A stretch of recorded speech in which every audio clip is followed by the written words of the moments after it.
বিদেশে চাকরি বা বসবাস দুটোই যখন জীবনের বড় স্বপ্ন, তখন নিয়মের ছোট একটি পরিবর্তনও হয়ে উঠতে পারে বড় আলোচনার বিষয়।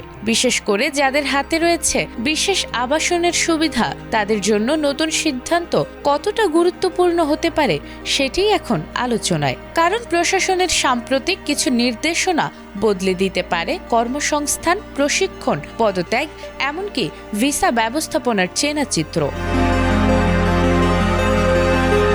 সৌদি আরবে বসবাসরত প্রিমিয়াম রেসিডেন্সি হোল্ডারদের জন্য এখন থেকে ওয়ার্ক পারমিট নেওয়া বাধ্যতামূলক করা হয়েছে। দেশটির মানব সম্পদ ও সামাজিক উন্নয়ন মন্ত্রণালয়ের ডিজিটাল শ্রম প্ল্যাটফর্ম কিউয়া এই নির্দেশনা জারি করেছে। এই বিশেষ অনুমতিপত্র পেতে আবেদনকারীকে 100 সৌদি রিয়াল ফি দিতে হবে।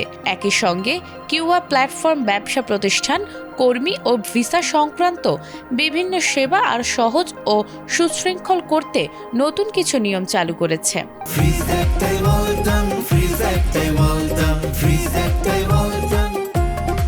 নতুন নির্দেশনা অনুযায়ী প্রতিষ্ঠানের আকার ও কর্মীর সংখ্যার ভিত্তিতে সাবস্ক্রিপশন ফি নির্ধারণ করা হবে। ফি পরিশোধ করা যাবে ব্যাংক কার্ড, সাদাত পেমেন্ট নম্বর কিংবা কিউআর ডিজিটাল ওয়ালেটের মাধ্যমে।